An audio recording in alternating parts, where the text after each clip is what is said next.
नमो हरिहन्ताणं नमो सिद्धाणं नमो आयर्याणं नमो वज्रायाणं नमो लोये सवसाहुणम्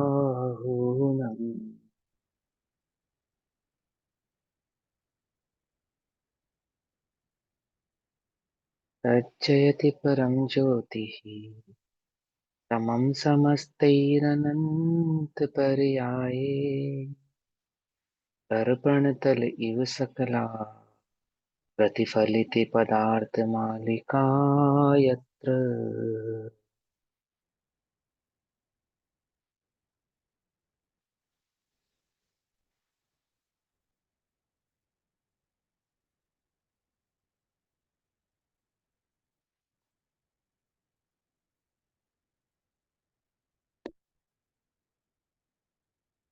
आज से लगभग 1000 वर्ष पूर्व, है ना, भावलिंगी संत दिगंबर जंगल में बैठे हैं और हमको मोक्ष मार्ग सरलता से समझ में आवे, हम्म इस बुद्धि से ये पुरुषार्थ सिद्धि उपाय ग्रंथ की रचना कर रहे हैं। हम्म और पुरुषार्थ सिद्धि उपाय ग्रंथ की रचना करते हुए हमसे समझाते हैं कि शुद्धोपयोग ही एकमात्र धर्म है। शुद्धोपयोग की प्राप्ति करे जीव, शुद्धोपयोग में रमण करे, अर्थात शुद्धोपयोग में रहे, यही एकमात्र धर्म है। और ये ऐसा धर्म भाव, ये शुद्धोपयोग रूपी धर्म भाव रत्नत्रयमय है, अर्थात सम्यक दर्शन, सम्यक ज्ञान, सम्यक चारित्र की एकाग्रता है, एकता है। वास्तविक शुद्धोपयोग तो सातवें आठवें गुण स्थान, छठे सातवें गुण स्थान आदि भावों में परिवर्तने वाला मार्ग है। कदाचित तुझे वह छठा सातवां गुण स्थान अर्थात शुद्धोपयोग प्राप्त नहीं है, अथवा तू उसको प्राप्त प्रकट करने में असमर्थ है, तो तू मिथ्या दृष्टि रहे। ऐसा नहीं, ऐसा नहीं कह रहे। क्या कहते हैं? यदि तुझे प्रति अंतर मुहूर्त में प्रकट होने वाला शुद्धोपयोग की प्राप्ति करने में तू असमर्थ है, तो प्रत्येक 15 दिन में प्रकट होने वाले शुद्धोपयोग का प्रयास कर, अर्थात श्रावक व्रत का अनुपालन कर, श्रावक धर्म का अनुपालन कर, पंचम गुण स्थान का अनुपालन कर। पकड़ में आई बात? नहीं पकड़ में आई? कदाचित तू 15 दिन में शुद्धोपयोग को प्रकट करने में असमर्थ है, तो कम से कम 6 महीना में तो शुद्धोपयोग को प्रकट करने का पुरुषार्थ अपना बना के रख कि प्रभु मैं 6 महीने में भी शुद्धोपयोग प्रकट करने में असमर्थ हूं, तो तेरे अनंत संसार के दुखों की महिमा हमसे नहीं कही जाएगी। क्या कह रहे हैं? तुझे अनंत संसार की प्राप्ति हो, इसके लिए हम उपदेश नहीं कर रहे हैं। तेरे अनंत संसार का अभाव हो, उसके लिए उपदेश कर रहे हैं। तो मिथ्या दृष्टि बना रहे, और वो मिथ्यात की अवस्था में मैं किस प्रकार से सुखी हो सकता हूं, इसके लिए हम उपदेश नहीं कर रहे हैं। मिथ्यात को त्याग कर सम्यक दर्शन ज्ञान चैत्र की प्राप्ति कर कर ही तू सुखी हो सकता है, यह वास्तविक मार्ग तुझे बतलाने के लिए उपदेश कर रहे हैं। समझ में आ रही बात? नहीं समझ में आ रही है ना? ये जो पुरुषार्थ सिद्धि उपाय का उपदेश आचार्य देव हमको 1000 वर्ष पूर्व जंगल में बैठे हैं, कांटों से कुरेद कुरेद कर लिख रहे हैं, किस उद्देश्य से? कि इसे पढ़कर तू मिथ्या दृष्टि ही बना रहे, अथवा इसको पढ़ के अपने मिथ्यात की ही पुष्टि करे, इसके लिए नहीं। वे तो कह रहे हैं कि प्रभु तू रत्नत्रय के मार्ग का अनुपालन कर कर अपने कल्याण के मार्ग को प्रशस्त कर। हम तुझे श्रावक धर्म का उपदेश नहीं कर रहे हैं, ध्यान रखना।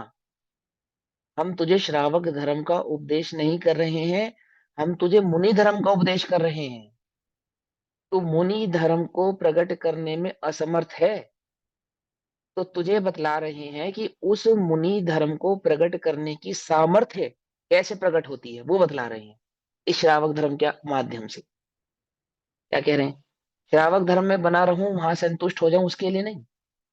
मुनि धर्म की सामर्थ्य तुझे कैसे प्रकट हो, शुद्धोपयोग की सामर्थ्य तुझे कैसे प्रकट हो, उस सामर्थ्य का वर्णन यहाँ श्रावकाचार्य के आधार से तेरे समक्ष कर रहे हैं।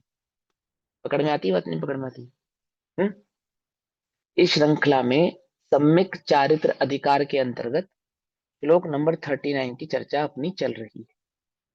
9 नंबर का श्लोक हमसे बतला रहा है कि चारित्र का लक्षण किसे कहना, चारित्र किसे कहना। वह सम्यक दर्शन ज्ञान चारित्र, सम्यक दर्शन के प्रकट होने के पश्चात सम्यक ज्ञान, और सम्यक ज्ञान प्रकट होने के पश्चात ही सम्यक चारित्र की आराधना जो होती है, उस सम्यक चारित्र का लक्षण क्या है, कैसा है, उसका स्वरूप क्या है, तो उसकी चर्चा श्लोक नंबर 39 से शुरू होती है। अब आने वाले समस्त श्लोकों में उस सम्यक चारित्र का ही वर्णन होने वाला है। उस सम्यक चारित्र के स्वरूप का ही व्याख्यान गुरुदेव हमारे समक्ष करने वाले हैं। समझे बात? गुरुदेव माने आचार्य अमरचंद्र देव, परम गुरु हैं वे भी, है ना। वे क्या कहते हैं? चारित्रम भवति यतः समस्त सावध्य योग परिहरणात् सकल कषाय विमुक्तम विशदमुदासीनमात्म रूपम तत्।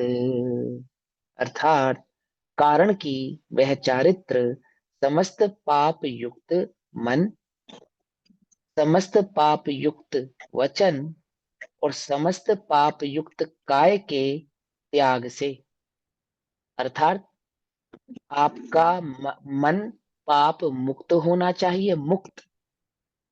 आपका वचन पाप मुक्त होना चाहिए और आपकी काया पाप मुक्त होनी चाहिए। कि प्रभु मन वचन और काया, इसको पाप मुक्त कैसे कर सकते हैं हम? कैसे कर सकते हैं? उसकी विधि तो बतलाइए कि मन वचन और काय ये पाप मुक्त हो जाएं। मुक्त कैसे हो सकते हैं? तो कहते हैं संपूर्ण कषाय रहित, सारी कषायों को छोड़कर मन वचन काय को पाप मुक्त किया जा सकता है। संपूर्ण कषाय माने क्या? क्रोधमान माया लोग कि नहीं, संपूर्ण कषाय अर्थात अनंतानुबंधी, प्रत्याख्यान, अप्रत्याख्यान और संजुलन। मिथ्यात्वादी वो जो चार कषाय हैं, मूल चार कषाय हैं, वो। और उन चार कषायों से कैसे छूटा जाता है प्रभु? कि निर्मल पर पदार्थों से विरक्ति रूप, अर्थात पर पदार्थ में जो सुख बुद्धि है उसके त्याग से, पर पदार्थ में जो अहम बुद्धि है उसके त्याग से, समझे, उदासीन परम वीतराग भाव से आत्म स्वरूप होता है। अर्थात जो आत्म स्वरूप होता है उसके क्या होता है? वो पर पदार्थों से विरक्त होता है। पर पदार्थों से विरक्ति का क्या लक्षण है? बोले वे कषाय रहित होता है। और कषाय रहित है इसका क्या लक्षण है? कि वे मन वचन काय उसके पाप मुक्त होते हैं। पकड़ में आई बात? नहीं पकड़ में? बाहर से अंदर, अंदर से बाहर। क्या कहते हैं? ये संपूर्ण चारित्र है, चारित्र का लक्षण है। बाहर से देखोगे तो मन वचन काया पाप मुक्त है। थोड़ा और भीतर जाओगे तो क्या मिलेगा? चित्त कषाय रहित है, अर्थात मिथ्यावादी भाव से रहित है। थोड़ा और भीतर जाओगे तो क्या प्राप्त होगा? कि वो चित्त कषायों से जो रहित है ना, अर्थात पर पदार्थों से उदासीन है, परम वीतराग भाव परिणति है। और वो परम वीतराग रूप परिणति कैसे है? क्योंकि वहां पे एक शुद्धोपयोग आत्म भाव वर्त रहा है। पकड़ में ये बात? अंतरंग में शुद्धोपयोग है, इसलिए पर पदार्थों से उदासीनपना है, अर्थात वीतराग परिणति है। वीतराग परिणति है, इसलिए कषाय का सद्भाव नहीं है। और कषाय का सद्भाव नहीं है, इसलिए मन वचन काय में पाप नहीं है। पकड़ में आई बात? नहीं पकड़ में? क्या है ये चारित्र का लक्षण है। मन वचन काया तो पाप मुक्त है, अंतरंग परिणति कषाय मुक्त है, पर पदार्थों से उदासीनपना है, और एक शुद्धोपयोग का रमण है। क्या हो गया ये पूरा का पूरा? अंतरंग से बहिरंग चारित्र हो गया। अब ये अंतरंग और बहिरंग चारित्र का स्वरूप विस्तार से आगे कहते हैं। पहले श्लोक के ऊपर जो टीका है। भैया, हाँ बोलिए। जो आपने पर पदार्थों से उदासीनपना बोला, इसको हम वीतराग भाव भी बोल सकते हैं। हाँ ये वीतराग भाव है। पर पदार्थों से उदासीनपना ये वीतराग परिणति। देखो ये चार अलग अलग नहीं है, आपको समझाने के लिए अलग अलग कह रहे हैं। देखो मैं आपको एक चीज समझाता हूँ। जैसे आत्मा के पास एक ज्ञान नाम का गुण है, ठीक है ना। इसी ज्ञान नाम के गुण को कभी हम बुद्धि कहते हैं, कभी हम मन कहते हैं, कभी हम विचार कहते हैं, कभी हम मात्र ज्ञान कहते हैं। पकड़ में ही बात नहीं, पकड़ में कोई अलग अलग थोड़ी है। किसी को मतिश्रुत कह देते हैं, किसी को बुद्धि कह देते हैं कि तुम बुद्धि के स्तर पर सोच रहे हो, आत्मा के स्तर पर नहीं सोच रहे। अरे आत्मा और बुद्धि कोई अलग अलग थोड़ी है। कभी इसे प्रज्ञा कह देते हैं। समझ में ही बात नहीं, समझ में। तो अलग अलग अपेक्षाओं से अलग अलग नाम कहते हैं उसके। लेकिन कोई ज्ञान, इतने प्रकार का ज्ञान है आत्मा के पास, ऐसा थोड़ी। ज्ञान तो एक ही है, ज्ञान ज्ञान ही है। लेकिन उसी ज्ञान के कार्य करने की शैली को भिन्न भिन्न प्रकार से समझाते हैं। तो वास्तविक धर्म तो एक शुद्धोपयोग ही है, शुद्ध आत्ममय परिणाम ही है। जो अंत में लिखा, क्या लिखा अंत में? लिखा आत्मस्वरूप भवति, आत्मस्वरूप होता है। ये है असली धर्म। तो चारित्र तो यह है, एक आत्मस्वरूप हो जाना। बस ज्ञाता दृष्टा रह जाऊं, मद मत्सर मोह विनश जावे। है, यही है बस धर्म। सिद्ध धर्म कर रहे हैं या नहीं कर रहे हैं? चारित्र है या सिद्धों को नहीं? अनंत चारित्र। कैसा अनंत चारित्र? एक आत्म भाव से स्थित है, ये उनका अनंत चारित्र है। समझ में? बात नहीं समझ में? केवल देह से चारित्र पालते हैं, आत्मा से चारित्र पालते हैं। देह से पालते हैं तो सिद्ध चारित्र कैसे पालेंगे? उनके पास तो देह ही नहीं है। सिद्धों के पास तो देह ही नहीं है, तो अनंत चारित्र कैसे हो गया उनको? कि भैया देह से चारित्र थोड़ी पालते हैं, देह से तो चारित्र समझाते हैं। चारित्र तो आत्मा का ही लक्षण है, आत्मा का ही गुण है। जिन्हें अनंत चारित्र प्रकट हुआ है उनके पास शरीर नहीं है। गजब की बात। जो चारित्र का डंका बजाते फिरते हैं वो देह की परिणति को चारित्र कहते हैं। उन्हें समझ ही नहीं आता। बोलो, इस जगत में सबसे ज्यादा चारित्रवान कौन? कि हम सबसे ज्यादा चारित्रवान हैं। क्यों? क्योंकि हम नग्न हैं। समझना ध्यान से, उल्टा नहीं पकड़ना भैया। व्यंग नहीं कर रहे हैं। वे जो नगन दिगंबर मुनिराज हैं, वे नगनता को चारित्र मानते ही कहाँ हैं? बोलो, मानते ही कहाँ है? वे तो एक शुद्धोपयोग को चारित्र मानते हैं। समझ में? वैसे समझ में, वो तो चाहते हैं हमें अनंत चारित्र प्रकट हो। कि देह के सद्भाव रहते रहते हमें अनंत चारित्र प्रकट नहीं हो सकता अपेक्षा से। अनंतों को प्रकट होता है, परंतु देह बुद्धि से थोड़ी प्रकट होता है। और जब देह का अभाव हो जाता है ऐसे अनंतों का, तो सिद्धत्व में चारित्र का भी अभाव हो जाता होगा। हो जाता नहीं हो जाता? नहीं होता। तो क्या सिद्ध हुआ इससे? चारित्र किसे कहना? कि वो एक आत्म परिणति, आत्म भाव भवती, उसका नाम चारित्र है। तो ये जो शुद्धोपयोग का फल, वो जो केवल ज्ञानमय सिद्धत्व अवस्था है, अनंत अवस्था है, वो कैसे प्रकट हुई? तो बोले वो वीतराग परिणति से प्रकट हुई। और ये वीतराग परिणति किसको कहते हैं? वो पर पदार्थों से उदासीन पने को वीतराग परिणति कहते हैं। और पर पदार्थों से उदासीन पने अर्थात क्या? कि वो मिथ्यात्वादी कषाय भाव का नहीं होना। निकषाय भाव। अनुबंधी हाँ, नहीं कषाय भाव। अनंतानुबंधी प्रत्याख्यान प्रत्याख्यान संचालन आदि कषायों का अभाव। और मुझे कषायों का अभाव हुआ, ये मुझे कैसे मालूम चलेगा? बोले उसका बाहरी लक्षण है मन वचन काय में पाप की प्रवृत्ति नहीं होना। वास्तविक लक्षण तो आत्मानुभूति होना ही है। लेकिन जिन्हें आत्मानुभूति नहीं है, समझ में आती है, तो उन्हें परत दर परत ऐसे उसके अविनाभावी संबंध का ज्ञान कराते हैं। समझ में बात? कोई कहे कि मेरे को तो आत्मानुभूति हुई है, मुझे छठा सातवां गुण स्थान है। मोबाइल का राग छोटा नहीं, गाड़ी का राग छोटा नहीं, धन का राग छोटा नहीं, मान का कषाय का लोभ छोटा नहीं।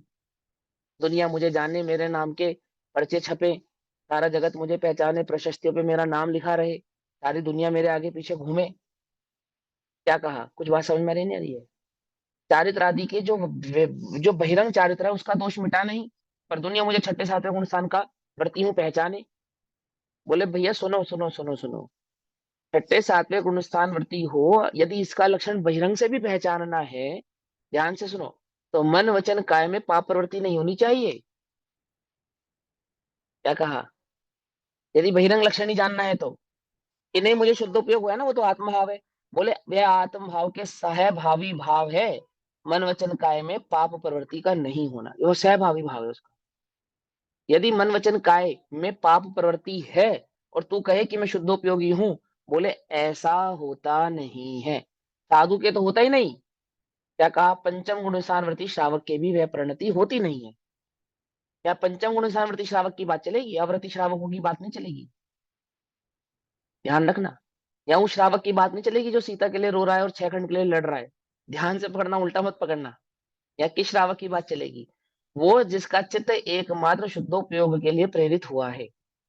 हालांकि उसमें वो भरत चक्रवर्ती आदि भी निहित है, तुम समझते नहीं हो ना, इसलिए मैं ऐसा बोल रहा हूँ कि पंचम गुण सानवर्ती की बात चलेगी।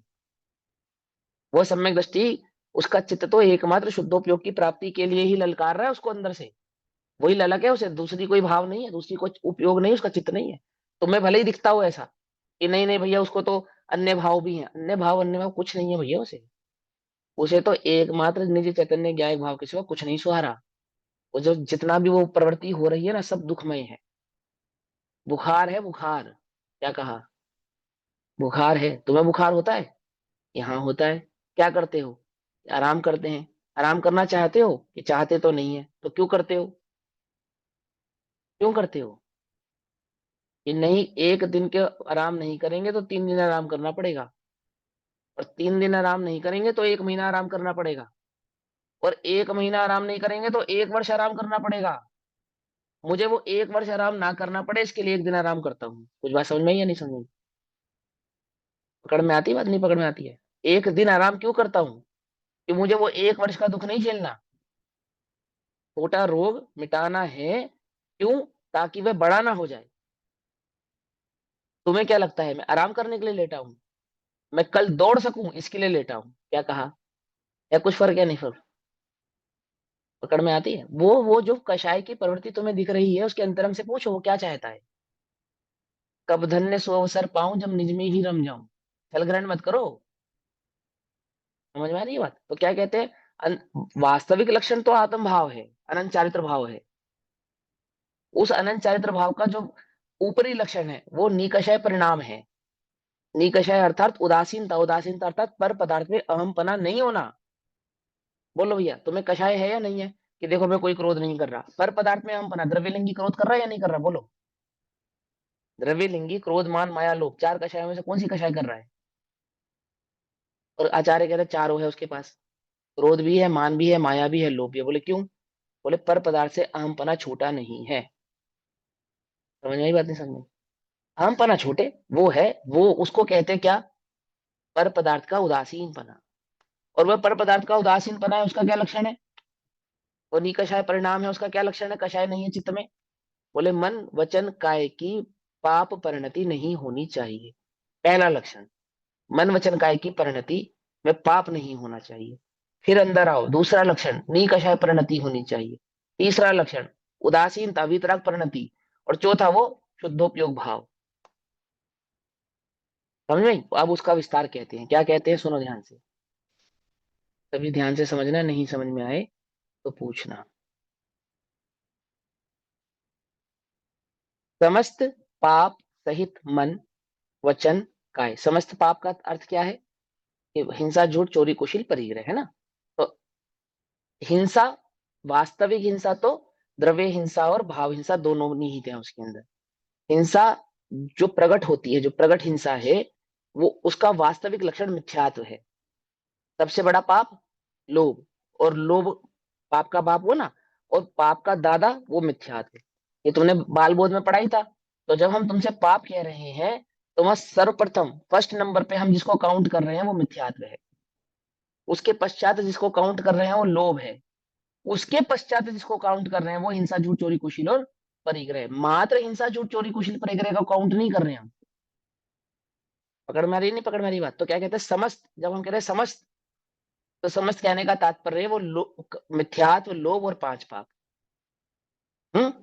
पाप सहित मन वचन काय के योग का त्याग करने से चारित्र होता है। मिथ्यात्व लोभ और हिंसा झूठ चोरी कुशील परिग्रह, इनका त्याग करने से क्या प्रकट होता है? चारित्र प्रकट होता है। ये शर्त तो हम तुमको पहले ही बता चुके हैं त्रादव में। वह सम्यक दर्शन को प्रकट जिसने किया है उसको सम्यक ज्ञान होता है, और जिसको सम्यक दर्शन और सम्यक ज्ञान होता है उसको सम्यक चारित्र होता है। समझे? अर्थात सम्यक दर्शन भाव सहित सम्यक ज्ञान की आराधना पूर्वक जिसको इस 5 पापों का त्याग हुआ है उसको चारित्र कहते हैं, ऐसा कह रहे हैं। ठीक। सम्यक दर्शन से पूर्व चारित्र होता है या नहीं होता है? इस सम्यक दर्शन से पूर्व 5 पाप आदि की प्रवृत्ति तो छोड़ी जाती है, परंतु 5 पाप आदि की प्रवृत्ति के छोड़ने का नाम सम्यक चारित्र नहीं है। बोले क्यों? क्योंकि मिथ्यात नहीं छूटा। मिथ्यात के साथ जो 5 पाप छूटते हैं तो वो सम्यक चारित्र कहलाते हैं। समझ में आ रही बात, नहीं समझ में आ रही है? आगे क्या कहते हैं? मुनि पहले सामायिक चारित्र अंगीकार करते हैं। अरे गजब हो गया, आप हमें श्रावकाचार पढ़ा रहे हो, ये मुनि का आचार पढ़ा रहे हो। मुनि पहले क्या अंगीकार करते हैं वो छोड़ो, हमें तो श्रावक समझो। श्रावक पहले क्या करते हैं कि सुनो भाई सुनो, हम तुम्हें श्रावकाचार का उपदेश नहीं दे रहे हैं, हम तो तुम्हें मुनि बनने का उपदेश दे रहे हैं। तुम नहीं बन पाओगे तो उसकी सामर्थ्य कैसे पैदा करोगे, वो हम तुम्हें बतलाएंगे, उसकी चिंता मत करो। समझे? मुनि बनने की सामर्थ्य पैदा हुए, उसका नाम श्रावकाचार। कुछ पकड़ में आ रहा है, नहीं आ रहा है?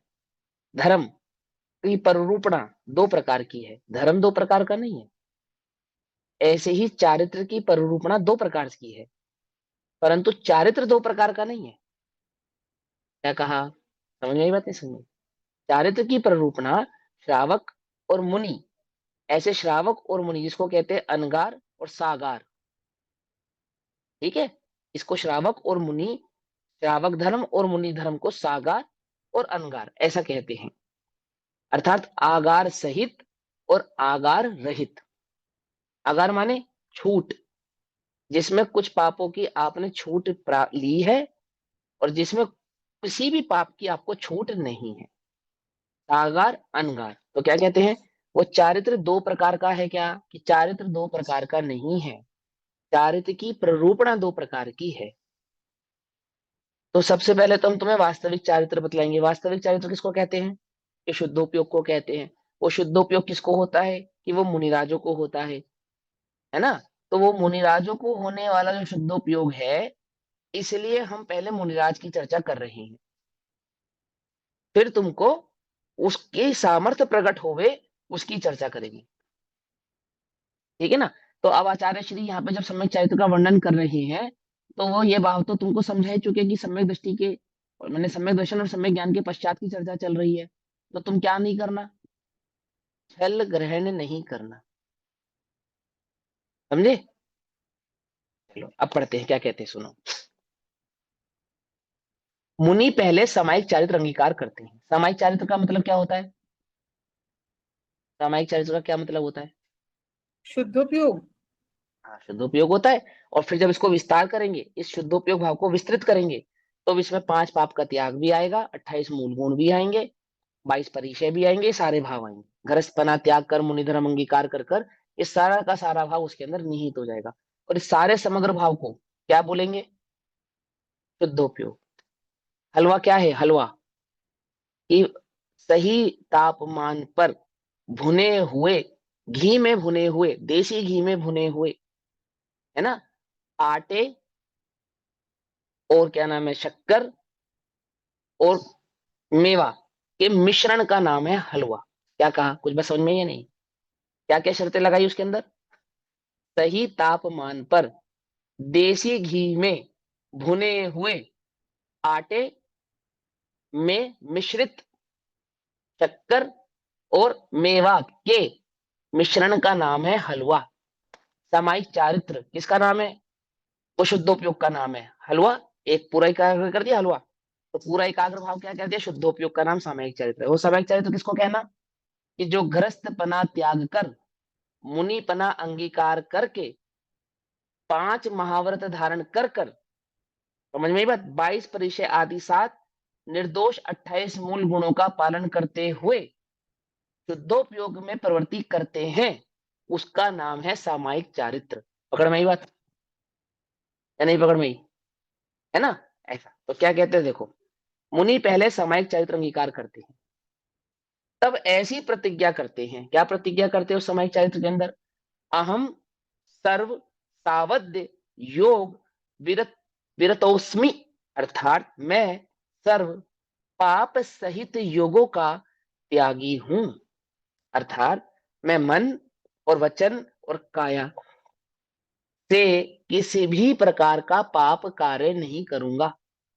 जब उन्होंने सामायिक चारित्र अंगीकार किया, तो ये अंगीकार किया। अब समझ में आ रही है? नहीं समझ रही? ध्यान से समझना। सही तापमान में देसी घी में भुना हुआ आटा, वहां से शुरू हो रही है कहानी। कहां तक जाएगी? हलवे तक जाएगी। तो शुद्धोपयोग प्रकट किया ना, तो सामायिक चारित्र लिया। तो सामायिक चारित्र कैसे लिया उन्होंने? तो सबसे पहले तो कहा कि मैं मन वचन काया से किसी भी प्रकार के पाप का कार्य नहीं करूंगा। सबसे पहला काम तो मैं ये करूंगा। फिर क्या करूंगा? कैसा है वह चारित्र? इस समस्त कषायों का अभाव होने पर यथाख्यात चारित्र होता है। यथाख्यात चारित्र किसको होता है? वो तो तीर्थंकरों को होता है, अरहंतों को होता है। समझ में बात नहीं समझ में? सारी कषायों का अभाव होने पर जो वास्तविक चारित्र है वो तो कषायों का अभाव होने पर होता है। खाली पाप परिणति मन वचन काय में पाप रुक जाने का नाम थोड़ी चारित्र है। क्या कह रहे हैं? सामायिक चारित्र की कसम खा रहे हैं। कहां से शुरू कर रहे हैं? कि मैं मन वचन काय का पाप नहीं करूंगा, पहला। फिर दूसरा क्या कहते हैं?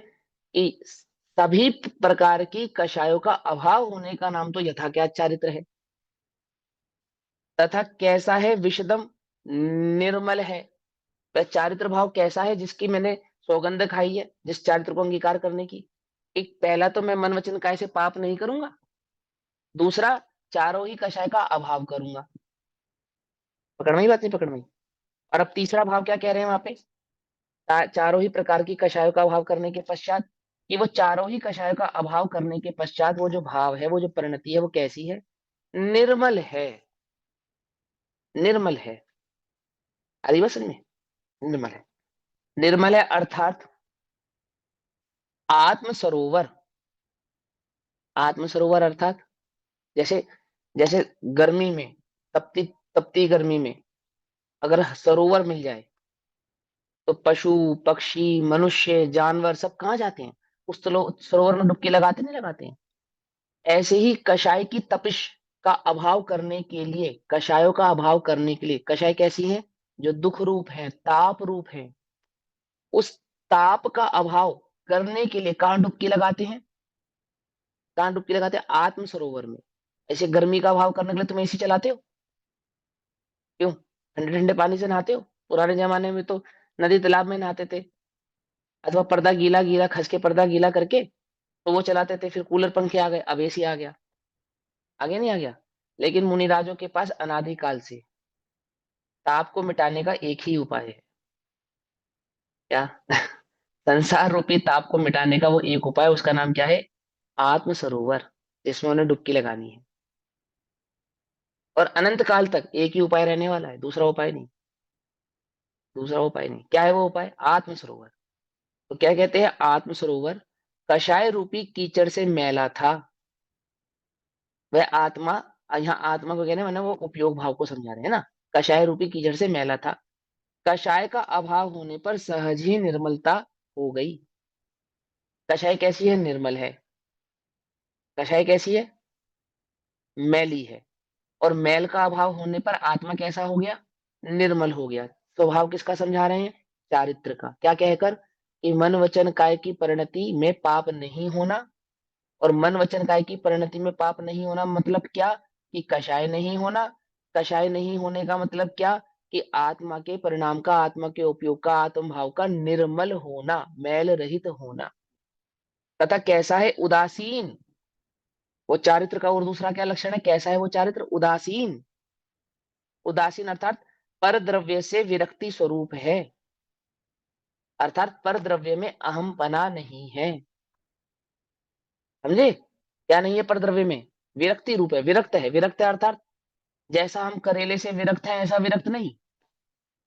अच्छा नहीं लग रहा तो क्या अच्छा लग रहा है? कि करेला अच्छा नहीं लग रहा, कोई अन्य भाव अच्छा लग रहा है। विरक्ति का मतलब यह है, वहां पे द्वेष भाव नहीं है, समभाव है। समभाव है अर्थात जिस द्रव्य का जैसा स्वरूप है वैसा स्वीकार कर। पर मैं परभाव रूप नहीं हूं इसलिए पर की दृष्टि नहीं करते, और मैं स्वभाव रूप हूं इसलिए स्व की दृष्टि करते हैं। जो सहज ही निज में निज भाव का अहमपना है, और जो सहज ही पर में पर भाव का अहमपना नहीं है, परपना है, परपना है, उसका नाम यहाँ पे है विरक्ति। जैसा हमें द्वेष रूप विरक्ति होती है ऐसी विरक्ति नहीं है। अरुचि नहीं है वहां पे। पूरा अरुचि कह रहा हूँ, क्या कहते हैं उसको? हम्म कषाय का नाम बताया था ना कल आपको। अरति। अरति। अरति नहीं है वो। ध्यान से समझना। द्वेष है अरति तो। कैसा है वो? सहज ही अहम पने का भाव नहीं होने के कारण। नहीं होने के कारण उसकी जो दृष्टि नहीं है, तो क्या हो गया वो उदासीनपना। पर द्रव्यों से विरक्ति स्वरूप है। और कैसा है वह चारित्र, कि वह चारित्र तो आत्मा का स्वरूप है भैया, आत्मा ही है। चारित्रम खलु धम्मो, सम्यक दर्शन सम्यक ज्ञान सम्यक चारित्र, वह चारित्र तो आत्मा ही है। उसका लक्षण समझा रहे, फिर क्या कहते हैं, कषाय रहित जो आत्मा का स्वरूप प्रकट हुआ है वही सदाकाल रहेगा, इस अपेक्षा से आत्मा का स्वरूप है। नवीन आवरण कभी भी नहीं होगा। जो चारित्र वास्तविक चारित्र है वो तो यथाख्यात चारित्र है, अर्थात कषाय का जो आवरण था उसका आत्मा से पूरी तरीके से हट जाना, उसका नाम चारित्र है। कषाय के आवरण का अभाव हो जाना, कषाय के आवरण का अभाव हो जाना अर्थात अनंतानुबंधी प्रत्याख्यान अप्रत्याख्यान और संजलन, उसका अभाव हो जाना, उसका नाम चारित्र है। तो संपूर्ण चारित्र तो क्या है, कि चारों ही कषाय का अभाव हो जाना। और चारित्र का क्षेपशम क्या है, एक कषाय चौकड़ी का अभाव होना भी चारित्र है, फिर दो कषाय चौकड़ी का अभाव होना चारित्र है, फिर तीन कषाय चौकड़ी का अभाव होना चारित्र है, और चारों ही कषायों का अभाव हो जाना परम चारित्र है। आई बात समझ में, नहीं समझ में? कितना कितना चारित्र है, बोले जितना जितना कषाय का अभाव है उतना उतना चारित्र है। फिर आगे क्या कहते हैं, सामायिक चारित्र में सकल चारित्र हुआ। ये जो सामायिक चारित्र है इसमें ये सारे चारित्र समाहित हो गए, सकल हो गया, पूरा चारित्र हो गया। सामायिक चारित्र में कौन सा चारित्र है, सकल चारित्र। जो मुनिराजों को वर्तता है ना उसको सकल चारित्र कहते हैं, जो अरहंतों को होता है उसको यथाख्यात चारित्र कहते हैं। ठीक। परंतु संजुलन कषाय के सद्भाव से मलिनता नहीं गई। सकल चारित्र किसको कहते हैं, इस लाइन से क्या समझ में आया आपको, जिसमें मात्र संजुलन कषाय का सद्भाव हो, अन्य कषायों का सद्भाव नहीं हो, उसको सकल चारित्र कहते हैं। आगे बात समझ में, सकल चारित्र किसको कहना, कि जिसमें संजुलन कषाय का तो सद्भाव है, जिसमें किसी भी कषाय का सद्भाव नहीं है उसको क्या कहते हैं, उसको यथाख्यात चारित्र कहते हैं। जिसमें संजुलन कषाय का सद्भाव है उसको सकल चारित्र कहते हैं। ठीक। इसलिए जब सकल कषाय रहित हुआ तब यथाख्यात नाम पाया। इसलिए क्या कहा, सकल चारित्र किस लिए है, क्योंकि वहां पे संजुलन कषाय का सद्भाव है। और जब संजुलन कषाय का भी अभाव हो गया तो क्या नाम पाया, यथाख्यात चारित्र नाम पाया। जैसा चारित्र का स्वरूप था वैसा प्रकट हो गया। चारित्र का स्वरूप कैसा था, कि चारित्र का वास्तविक स्वरूप तो निकषाय भाव है, ये बताया। और वो निकषायपना कैसे प्रकट होता है, कि वो शुद्धोपयोग के आधार से प्रकट होता है, फिर ये बतलाएंगे। आ रही है बात पकड़ में, नहीं पकड़ में आ रही है ना? ऐसे समझा रहे हैं। देखो ध्यान से तर्क समझो, तर्क को व्याप्ति कहते हैं, व्याप्ति के ज्ञान को तर्क कहते हैं। इसमें व्याप्त करके बतला रहे हैं वो। बोले चारित्र किसको कहना, बोले निकषाय परिणाम का नाम चारित्र है। जैसे यथा क्या चारित्र किसका नाम, जिसमें चारों ही कषायों का अभाव हो गया है। और सकल चारित्र किसका नाम, जिसमें मात्र संजलन कषाय का सद्भाव रहा है। संजलन कषाय का भी अभाव हो जाएगा तो क्या हो जाएगा, तो यथाख्यात चारित्र हो जाएगा। तो चारित्र किसको कहना, बोले जैसा आत्मा का स्वभाव और स्वरूप था वैसा का वैसा प्रकट हो जाना, उसका नाम चारित्र है। फिर क्या कहते हैं, शुभोपयोग रूप भाव है, वह चारित्र है या नहीं। अब ये बताएंगे, उपयोग में जो शुभ भाव है वो चारित्र है या नहीं है। क्या लगता है आपको? मुझे जो प्रश्न पूछना था, आपने बोला कि अरिहंत को यथाख्यात चारित्र रहते हैं, तो सिद्ध भगवान को भी यथाख्यात चारित्र ही बोल सकते हैं, सिद्ध भगवान को भी। देखो हाँ मैं बताता हूँ एक बात। हाँ कह सकते हैं, बिल्कुल कह सकते हैं, यथाख्यात चारित्र कह सकते हैं। लेकिन एक अपेक्षा उनको चारित्रातीत की भी है, मालूम। एक अपेक्षा सिद्ध भगवान को क्या है, कि कोई चारित्र नहीं है, माना कोई चारित्र नहीं है अर्थात चारित्र की अपेक्षा ही नहीं है वहां पे, ऐसा कह रहे हैं। लेकिन फिर भी आप सिद्ध भगवान को भी यथाख्यात चरित्र कह सकते हैं, बिल्कुल भी आपत्ति वाली बात नहीं। ठीक। ओके। आप क्या कहते हैं, शुभोपयोग रूप भाव है, वह चारित्र है या नहीं है, कि जो मेरे को शुभ परिणाम होता है वह चारित्र है या नहीं। ध्यान से समझना, एकदम से गर्दन मत हिलाओ। कथनचित कथन है इसमें, कथनचित। तो दो उपयोग के साथ जो शुभ भाव रहेगा उसको चारित्र कहेंगे, मिथ्यात के साथ जो शुभ भाव रहेगा उसको चारित्र नहीं कहेंगे। समझे नहीं समझे? मिथ्यात्व में भी शुभ भाव होता उसको है तो क्या? हम आचरण भी कह सकते हैं ना। क्या कह सकते हैं? आचरण चारित्र का दूसरा नाम आचरण भी है, तो उससे छल ग्रहण होगा। मतलब जो आपने बोला ना कि शुद्धोपयोग के साथ होने वाला जो चारित्र है उसे हम आचरण कह सकते हैं ना। शुद्धोपयोग के साथ होने वाला जो शुभ भाव है उसको भी, हाँ, उसको भी चारित्र कहते हैं, ये कह रहे हैं। अब देखो, वास्तविक चारित्र तो कषाय का नहीं होना ही है, और जो राग भाव है वो कषाय भाव होने के कारण चारित्र नहीं है। देखो, जैसे मुनिराजों को चारित्र है या नहीं है, तो बोलेंगे कथनचित है और कथनचित नहीं है। क्या मतलब? कि तीन कषाय चौकड़ी का जो अभाव हुआ है उतना उतना तो चारित्र है, और जितनी जितनी कषाय का सद्भाव है उतना उतना चारित्र नहीं है, ऐसा। आई बात समझ में नहीं समझ में? तो मूल चारित्र तो क्या है? कषाय के अभाव का ही नाम है। अब यहाँ प्रश्न क्या उठाया है? प्रश्न यह उठाया है कि शुभोपयोग रूप जो भाव है वह चारित्र है या नहीं है। तो सुनो भाई क्या कहते हैं। शुभोपयोग विशुद्ध परिणामों से होता है। क्या कह रहे हैं ये? क्या समझा इसमें आपने? क्या अर्थ निकाला? क्या अर्थ निकाला? देखो विशुद्ध परिणाम मतलब शुद्धोपयोग। ये समझो आप, ये सबसे ज्यादा समझने वाली बात है। विशुद्ध, विशेष प्रकार की शुद्धता, ठीक है। तो क्या कहते हैं? यहाँ कहते हैं शुभोपयोग विशुद्ध परिणामों से होता है। ये समझाना चाहते हैं कि जो वास्तविक शुभोपयोग है, जो वास्तविक शुभोपयोग है वो तो शुद्धोपयोग वाले के होता है, ऐसा कह रहे हैं।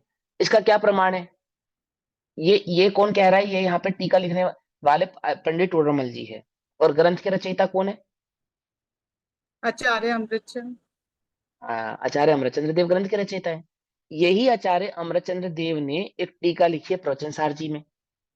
प्रवचन सार जी ग्रंथ जिसके कर्ता आचार्य कुंद कुंद देव है, उन आचार्य कुंद कुंद देव की ग्रंथ की टीका करने वाले आचार्य अमरचंद्र देव है। और वही आचार्य अमरचंद्र देव जब उस प्रवचन सार जी ग्रंथ में टीका करते हैं, तो वो क्या कहते हैं? वो ये कहते हैं कि सुनो भाई, पहले से तीसरे गुण स्थान में घटता हुआ अशुभोपयोग होता है, और चौथे से पांचवें गुण स्थान में बढ़ता हुआ शुभोपयोग होता है। क्या कहा? समझेगा? और पांचवें से ऊपर के गुण स्थानों में बढ़ता हुआ शुद्धोपयोग होता है। तो क्या समझाया उन्होंने यहाँ पर? कि जो शुभोपयोग होता है उसकी शुरुआत तो चौथे गुण स्थान से होती है। ऐसा समझाया नहीं समझाया? तो उससे क्या अर्थ निकाला उन्होंने? कि चौथे गुण स्थान में जो शुद्धोपयोग प्रकट हुआ, अर्थात आत्मनोभाव प्रकट हुआ, अर्थात वो जो एक कषाय चौकड़ी का अभाव हुआ, उस एक कषाय चौकड़ी के अभाव के साथ वर्तने वाला जो शुभ भाव है, ऐसे शुभ भाव को कथनचित किसी अपेक्षा से चारित्र कह सकते हैं। जैसे बुरे दो मित्रों के साथ रहने वाला अच्छा व्यक्ति भी क्या कहलाता है? बुरा कहलाता है। कहलाता नहीं कहलाता? और अच्छों की बहुत संगत में रहने वाला एक बुरा क्या हो जाता है? अच्छा हो जाता है। ऐसे ही शुद्धोपयोग की संगति में रहने वाला शुभोपयोग क्या कहलाता है? चारित्र कहलाता है। शुभोपयोग अकेला चारित्र नहीं है, लेकिन शुद्धोपयोग की संगति करे तो चारित्र नाम पाता है। पकड़ मारी बात? नहीं पकड़ मारी? कोई शुभोपयोग को ही क्या समझ ले? चारित्र समझ ले, तो ऐसा नहीं है। शुद्धोपयोग की विशुद्ध, शुद्धोपयोग की संगति के साथ वर्तने वाला जो शुभ भाव है, ऐसे उस शुभ भाव को हम चारित्र कहते हैं। ठीक है ना? भैया तो क्या कहते हैं एक देखो। प्रश्न है मेरा। हाँ आपने बोलो। यहाँ कथनचित इसलिए लगाया क्योंकि हमने उसे शुद्धोपयोग के साथ होने वाला चारित्र बोला तो हमने उसे कथनचित बोल दिया, और जो हम्म। नहीं होगा शुद्धोपयोग के साथ उसे हम बोलेंगे कि नहीं है, ऐसे। चारित्र नहीं है, चारित्र तो है ही नहीं बिल्कुल भी। देखो, हाँ। कथनचित क्यों कह रहे हैं? कथनचित इसलिए कह रहे हैं क्योंकि शुभोपयोग चारित्र नहीं होता, चारित्र तो शुद्धोपयोग ही होता है। कथनचित शुभोपयोग के साथ चारित्र को कहते समय कथनचित शब्द इसलिए लगाया कि हम आपको ये समझाना चाहते हैं, कभी आप शुभोपयोग को चारित्र समझ लो। मुनिराजों को भी जो शुभोपयोग वर्त रहा है उसका नाम चारित्र नहीं है, वो तो शुद्ध परिणति है, उसका नाम चारित्र है।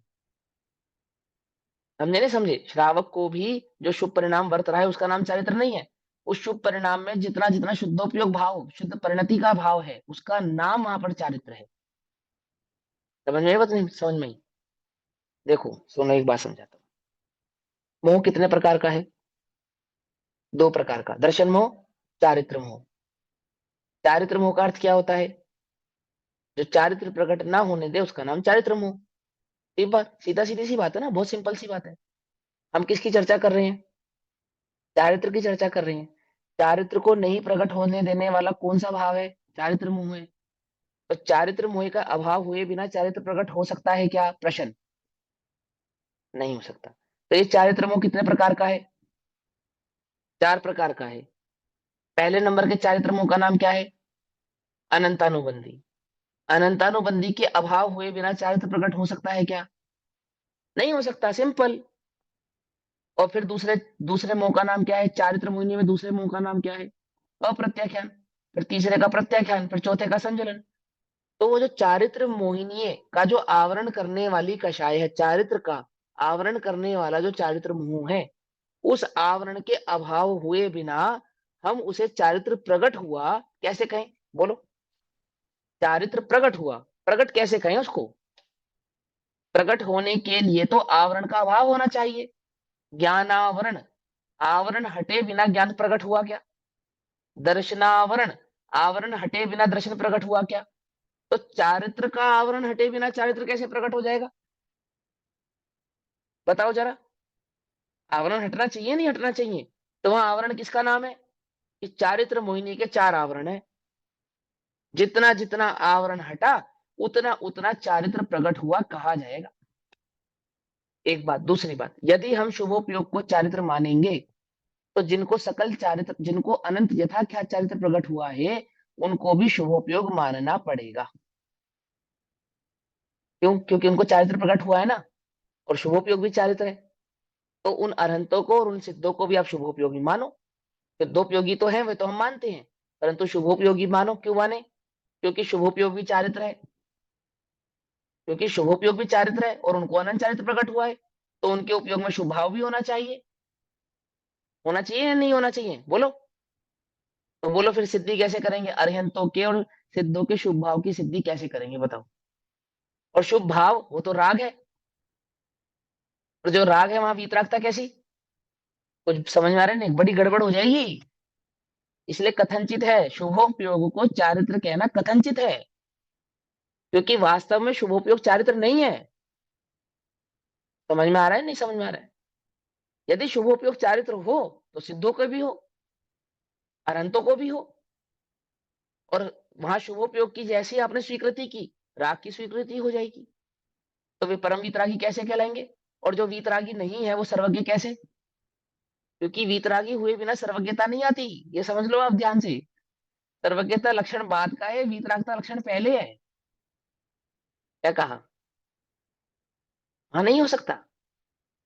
जो वीतरागी ही नहीं है उनके द्वारा कहा गया जो हितोपदेश है वो वास्तविक कैसे हो जाएगा? क्योंकि हितोपदेश का वास्तविक लक्षण तो यही है कि वो वीतरागियों के द्वारा कहा गया है। तो सब पूरा का पूरा जिनागम क्या हो जाएगा? समझे या नहीं समझे? एक घड़ा उल्टा रखने पे पूरे सारे घड़े उल्टे हो जाएंगे, सारी की सारी बात औंधी हो जाएगी। तो शुभोपयोग को चारित्र कहें या नहीं कहें? भाई कथनचित तुम कहना चाहो तो कह लो, वास्तव में नहीं है। इसी अपेक्षा से, क्योंकि वो शुद्धोपयोग के साथ कुछ कुछ संबंध में रहता है, तो हम उसको शुभोपयोग, उस शुभोपयोग को शुद्धो चारित्र कहते हैं। उसमें हमें कोई दोष मालूम होता नहीं है। लेकिन तुम छल ग्रहण मत करना, कथनचित है वो, एक अपेक्षा से है बस, क्योंकि वो साथी है। और वो भी साथी कैसा है? जिसका साथ छूट जाने वाला है, ऐसा साथी। कैसा साथी? ऐसा साथी जिसका साथ छूट जाने वाला है। जैसे 13वां गुण सर प्रकट होगा सबसे पहले वही भागेगा। बोलो, कौन भागेगा सबसे पहले? सबसे पहले भागता है अशुभ उपयोग। और शुद्धोपयोग कब तक? कब? 13वें गुण स्थान के प्रकट होने से पूर्व समय तक शुभोपयोग रहता है, उसकी सत्ता रहती है। और जैसे ही 13वां गुण स्थान प्रकट होने वाला होता है या होता है, तो वो जो उपयोग में जो सबसे, वो जो भागने वाला उपयोग है, यानी गायब होने जाने वाला, अभाव रूप होने वाला है, वो शुभ उपयोग है। क्योंकि वो कषाय के, उसका उसकी वास्तविक मित्रता तो कषाय के साथ थी। क्या कह रहे? कुछ बात समझ में आ रही नहीं? शुभोपयोग की जो वास्तविक मित्रता थी वो संजलन के साथ थी, आत्मा के साथ नहीं थी। आती है बात समझ में? नहीं आती है? और संजलन का अभाव हो रहा है, इसलिए शुभोपयोग का अभाव हो रहा है। वो असली मित्र तो संजलन कषाय का है, आत्मा का असली मित्र नहीं है वो।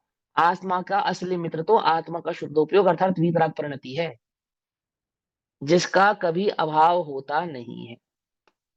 तो हम शुभोपयोग को चारित्र कहें या नहीं कहें, कि भाई कथनचित कह लो, उसमें कोई आपत्ति नहीं है, पर वास्तव में वो नहीं है, ऐसा कह रहे हैं यहाँ पे। तो देखो क्या कहते हैं, शुभोपयोग रूप भाव है वह चारित्र है या नहीं है। तो सुनो भाई, शुभोपयोग विशुद्ध परिणामों से होता है, अर्थात शुभोपयोग किनको होता है, जिनके परिणामों में विशुद्धता होती है। अच्छा, विशुद्धता किसको कहते हैं, और विशुद्धता मंद कषाय को कहते हैं, है ना, यानी कषायों के घटने को कहते हैं। मंद कषाय को कहते हैं अर्थात कषायों के घटने को कहते हैं। इसलिए कषायों की हीनता के कारण कथनचित चारित्र कहलाता है। मंद कषाय को कथनचित हम चारित्र कह सकते हैं, हमें उसमें कोई आपत्ति नहीं है, क्योंकि वो जो शुभोपयोग का लक्षण है ना, मंद कषाय का लक्षण, वो पांचवें चौथे पांचवें छठे सातवें आठवें नब्बे दसवें 11वें गुणस्थानों में पाया जाता है, लक्षण पाया जाता है, इसलिए हम उसको चारित्र कह देते हैं, कोई बात नहीं। लेकिन वास्तव में वो चारित्र नहीं है। अब आगे क्या कहते हैं, देवगुरु शास्त्रशील तप संयम आदि में अत्यंत राग रूप परिवर्तन करते हुए भी उसे मंद कषाय कैसे कह सकते हैं। देखो, यहाँ पे चारित्र के स्वरूप की चर्चा चल रही है, वर्णन चल रहा है, और मंद कषाय को चारित्र कह रही है। तो ये बात मत भूलना कि सम्यक दर्शन के बाद की मंद कषाय की बात चल रही है यहाँ। तो मिथ्यात्व के साथ वर्तने वाली मंद कषाय मत समझ लेना, क्योंकि ये शर्त हम तुमको पहले ही बता चुके हैं। क्या शर्त है हमारी, क्या शर्त है, त्रादव में सम्यक दर्शन सम्यक ज्ञान पूर्वक होने वाले चारित्र का ही नाम चारित्र है। ये भी समझ में आता है ना। आगे का पाठ याद करना, पीछे का साफ मत करना। क्या, पीछे साफ आगे पाठ, ऐसा गड़बड़ मत करना। पीछे का याद रखना, फिर आगे का उससे मिलान करना। तारतम्यता, तारतम्यता किसको कहते हैं, पीछे से आगे तक धारा प्रवाह भाव जो चले, तो पीछे का भाव नहीं भूलना। यदि यहाँ मंद कषाय कह रहे हैं, तो तुम मिथ्या दृष्टि की मंद कषाय को यहाँ स्वीकार मत कर लेना। हम यहाँ मंद कषाय कह रहे हैं, तो वहां सम्यक दृष्टि के साथ जो वर्तने वाली मंद कषाय है उसका नाम है। आ गई बात समझ में, नहीं समझ में आ गई, कि तुम छल ग्रहण करो। ठीक, तो क्या कहते हैं सुनो, कि वो फिर प्रश्न कहता है कि भैया जिसमें अति अनुराग है, राग भाव है, अर्थात देव गुरु शास्त्र शील तप संयम आदि में अत्यंत राग रूप परिवर्तन करते हुए भी उसे मंद कषाय कैसे कह सकते हैं। तो सुनो, कषाय की मंदता का लक्षण क्या है।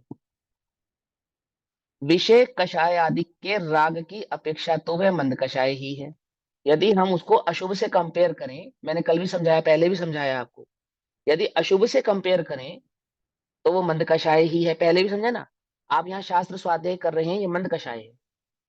क्यों है ये मंद कषाय, कि पांच पाप भोगों की प्रवृत्ति करते तो आत्मा की बात नहीं सुनते, तो कल्याण का मार्ग नहीं समझ में आता। वो सारे पांच पाप विषय कषाय आदि छोड़कर यहाँ बैठे हो, आत्मा की बात सुनने बैठे हो, धर्म की चर्चा करने बैठे हो, वस्तु स्वरूप समझने बैठे हो, तो ये मंद कषाय का लक्षण है, तो बात समझ में भी आएगी। और यहाँ पे भी अगर विषय कषायों की ही अंतर में भाव रहेंगे, तो आत्मा की बात समझ में ही नहीं आएगी। तो तीव्र कषाय का लक्षण क्या कहा, तीव्र कषाय का लक्षण तो है भोगों की रुचि, भोगों में प्रवृत्ति या भोगों की आसक्ति, क्योंकि उनके राग में क्रोध मान माया तो है ही नहीं, है ना। अब रहा प्रतिभाव की अपेक्षा, अर्थात लोभ कषाय, किंतु वह भी संसारिक प्रयोजन युक्त नहीं है, अतः उसकी भी मंदता है। यानी कि वहां जो लोभ आदि वर्त रहे हैं, यानी कि जो राग वर्त रहा है, तो वो भी इस भावना से नहीं वर्त रहा कि जहां पे संसारिक प्रयोजन हो। क्या अर्थ है इसका, क्या समझे आप। मैं मंदिर में भक्ति कर रहा हूँ भगवान की, मेरी मंद कषाय है ना। यदि तू संसारी प्रलोभन से भगवान की भक्ति कर रहा है, तो हम उसे मंद कषाय नहीं कह रहे हैं, कि भगवान एक गाड़ी हो, एक लाड़ी हो, एक बड़ा बंगला हो, खूब धन संपत्ति हो जाए, पुत्र हो जाए, ये हो जाए, ऐसा हो जाए, तो उसे मंद कषाय नहीं कह रहे हैं। भगवान की भक्ति में संसारिक प्रलोभन नहीं हो, ऐसी भक्ति का नाम मंद कषाय है। व्रत तप त्याग शील संयम आदि में संसार का प्रयोजन नहीं हो, तो हम उसे मंद कषाय कह रहे हैं। और संसार का प्रयोजन किसके नहीं होता, सम्यक दृष्टि के नहीं होता, मिथ्या दृष्टि की तो होता है, सुख बुद्धि उसकी, सुख बुद्धि उसमें उसकी। समझ में आई बात, नहीं समझ, क्या छल ग्रहण नहीं करना, कि अहो आपने अच्छा बताया, हम भगवान की भक्ति कर रहे हैं, हमारे मंद कषाय, यदि संसारिक प्रलोभन युक्त है तो वह भी मंद कषाय नहीं है, अपेक्षाकृत। मंद होने पर भी वास्तविक मंद नहीं है। समझ नहीं बात?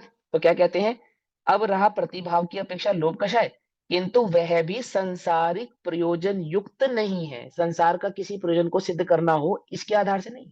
सिद्ध चक्र विधान कराया 8 दिन का, क्यों? कि हमारे घर में रोग नहीं आएगा। कि अपेक्षाकृत मंद होने पर भी मंद नहीं है, ऐसा कह रहे हैं। अपेक्षाकृत मंद होने पर भी मंद नहीं है, अर्थात कि वो जो पाप आदि की प्रवृत्ति करता, खुदे को गुरु को शास्त्र की शरण में जाता, 5 इंद्रिय के विषय भोगों का सेवन करता, उसकी अपेक्षा से तो मंद है। लेकिन वीतरागी प्रभु से जहां पे संसार का अभाव करने का मार्ग समझा जाता है, वहां संसार के मार्ग को प्रशस्त करने की भावना से बैठा है, इसलिए मंद नहीं। आती है वो समझ में? तो क्या कहते हैं, इसलिए उसकी भी मंदता है। आगे कहते हैं, यहां भी ज्ञानी जीव राग भाव से प्रेरित होता हुआ अशुभ राग को छोड़कर शुभ राग में परिवर्तन करता है। ज्ञानी जीव, यहां भी ज्ञानी जीव अर्थात सम्यक दृष्टि जीव, उस सम्यक दृष्टि जीव को जो शुभ भाव होता है, उस शुभ भाव के परिवर्तन का नाम यहाँ पर क्या है? क्या है? मंद कषाय का नाम यहाँ पर चारित्र। किसके? उस मंद कषाय का नाम, यानी कि शुभ भाव का नाम। अपेक्षाकृत समझा रहे हैं, कैसे समझा रहे सुनो। प्रेरित होता हुआ अशुभ राग को छोड़कर शुभ राग में परिवर्तन करता है, किंतु उस शुभ राग को उपादेय रूप श्रद्धान नहीं करता। अर्थात मुझे शुभ राग बना रहे, ऐसी उसको बुद्धि नहीं है। शुभ राग निर्जरा का कारण है, ऐसी उसको बुद्धि नहीं है। शुभ राग चारित्र है, शुभ राग धर्म है, ऐसा उसे उपादेयपना नहीं है। आती है समझ में? किसको शुभ भाव में उपादेयपना, किसको नहीं होगा? जिसको आत्मा में उपादेयपना होगा, जिसको वितराग परिणति में उपादेयपना होगा, उसको परभाव में उपादेयपना होगा नहीं। सिंपल, ठीक है ना? तो क्या कहते हैं, उपादेयपना नहीं है, अपितु उसे अपने शुद्धोपयोग रूप चारित्र के लिए मलिनता का ही कारण जानता है। ओहो, क्या कह रहे हैं? वो शुभ भाव को क्या जानता है? मलिनता पहचानता है। जो शुभ भाव को मलिन पहचाने, शुद्धोपयोग को निर्मल जाने, ऐसे शुद्धोपयोग की प्रवृत्ति करने की भावना वाले जीव को जो शुभोपयोग होता है, उसे हम कथनचित चारित्र कहते हैं। आ गई बात समझ में? है ना? अशुभ उपयोग में तो कषायों की तीव्रता हुई है, अतः वह तो किसी भी प्रकार चारित्र संज्ञा को प्राप्त नहीं हो सकता। लेकिन शुभोपयोग को कथनचित, वहां तो किसी भी प्रकार से नहीं हो सकता। अशुभोपयोग तो किसी भी प्रकार से चारित्र नहीं है, परंतु शुभोपयोग भी कथनचित चारित्र किसका है? जिसको सम्यक दर्शन प्रकट हुआ है, ऐसे सम्यक दृष्टि का जिसको आत्मा उपादेय है, जिसको शुभ भाव में उपादेयपना नहीं है, ऐसे शुद्धोपयोग के लिए प्रेरित जो सम्यक दृष्टि जीव है, उसको वर्तने वाला कदाचित राग भाव है। वह राग भाव भी यदि प्रशस्त है, तो ऐसे प्रशस्त राग भाव को वहां पर हम कथनचित चारित्र कह सकते हैं। ऐसा समझाया। आई बात समझ में? ठीक। अब क्या कहते हैं, अब वह चारित्र के भेद कितने प्रकार के हैं और कैसे हैं, तो श्लोक नंबर 40 में चारित्र के भेद की चर्चा करते हैं। तो चारित्र के भेद की चर्चा हम बाद में करेंगे, अभी समय हो। तब तक के लिए सभी को जय जिनेन्द्र। ओम नमः सिद्धेभ्यः। निज निधि निज में बताई यह अनंत उपकार, उसके लिए जिन वाणी माँ को वंदना शतबार। नमो